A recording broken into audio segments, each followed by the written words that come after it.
तुम्हें इज्जत की रोटी हजम नहीं होती माँ, और ना तुम हमें ठीक से रोटी खाने देती हो। अब हम ही इस घर को छोड़ देंगे, बस यही चाहती हो ना। कालू कौवे की बातें सुनकर टूनी रोते रोते बोलती है,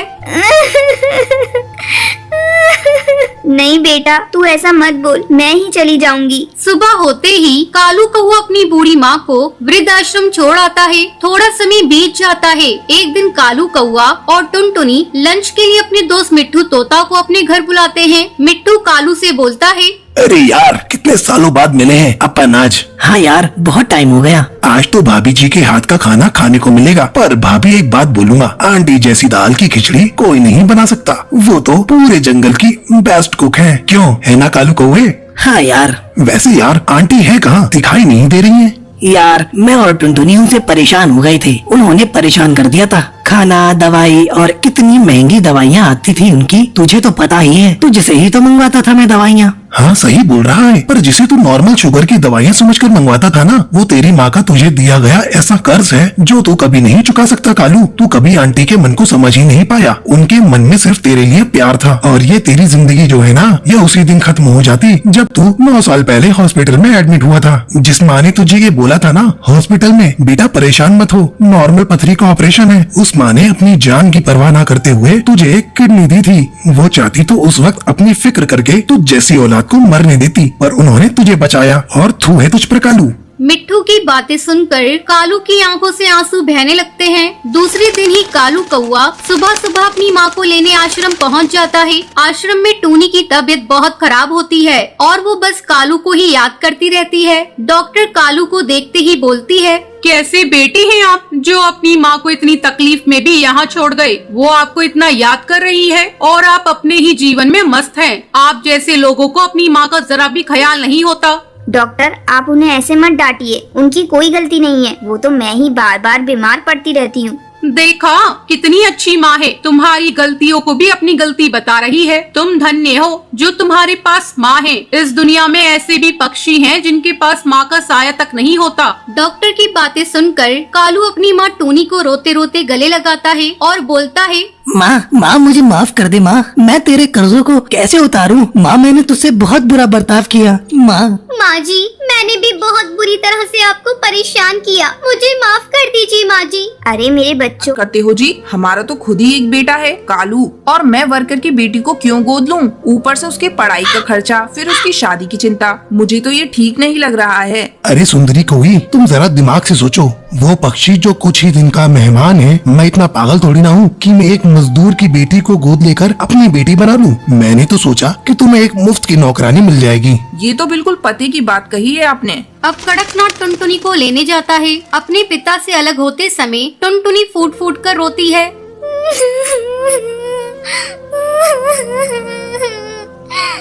बाबा, मुझे अपने से अलग मत करो, मैं आपसे अलग होकर कैसे रहूंगी? बाबा, मैं आपको छोड़कर कहीं नहीं जाऊंगी।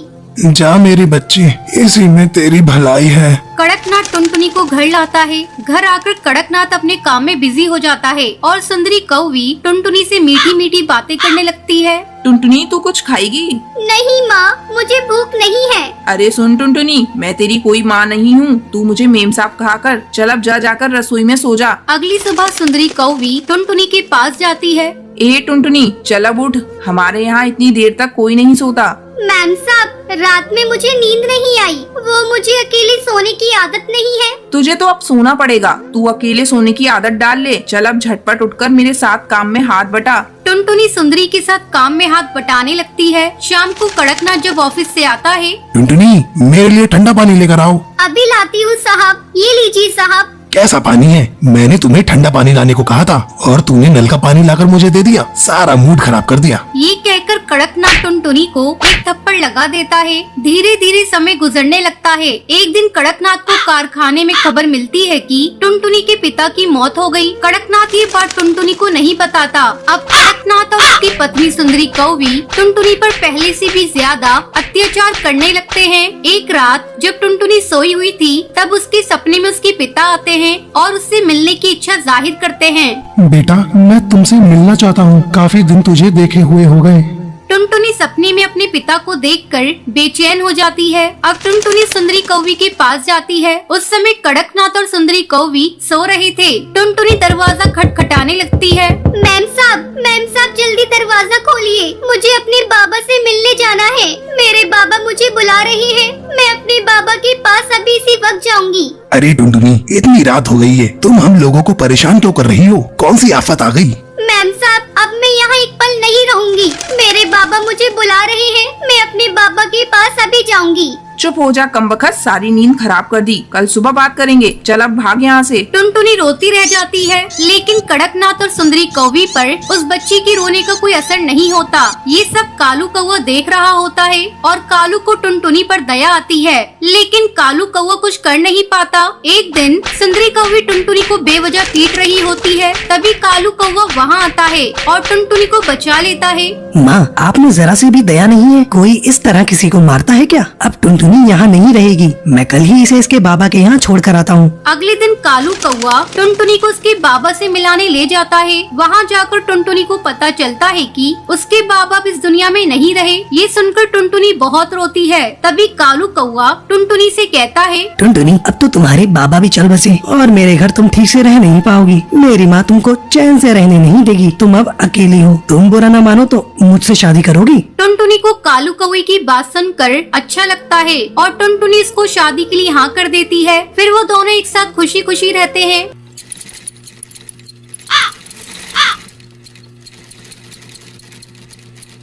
सुंदरवन जंगल में टुनटुनी चिड़िया अपनी माँ टूनी चिड़िया के साथ रहती थी। टुनटुनी चिड़िया को बचपन से ही सिलाई करने का बहुत शौक था। जब भी उसे समय मिलता वो अपनी माँ की सिलाई मशीन निकाल कर उस पे सिलाई करने लगती। माँ, ये देखो ना, मैंने कितनी अच्छी फ्रॉक सिली है।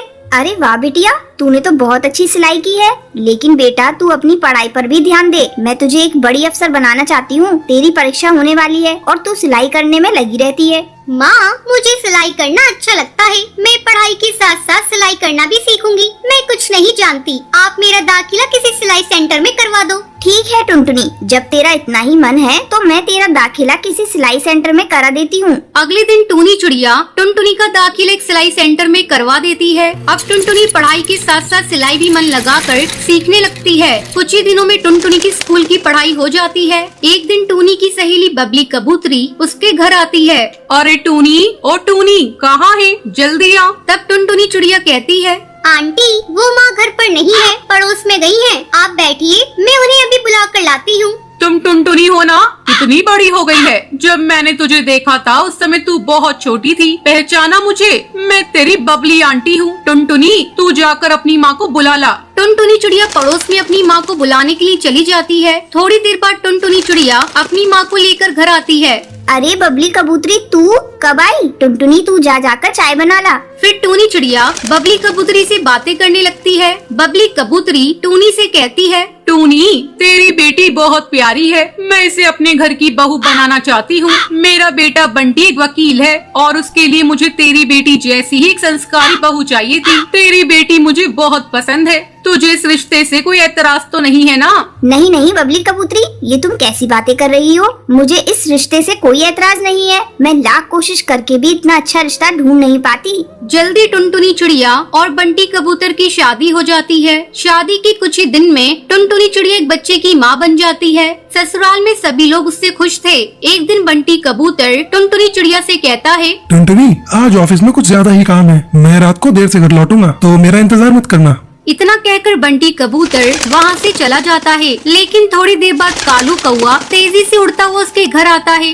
गजब हो गया टुनटुनी बहन। जब बंटी कबूतर अपने ऑफिस जा रहा था तब एक बाज ने उस पर हमला कर दिया, जिसमें उसकी मौत हो गई। इतना सुनते ही टुनटुनी चिड़िया रोने लगती है।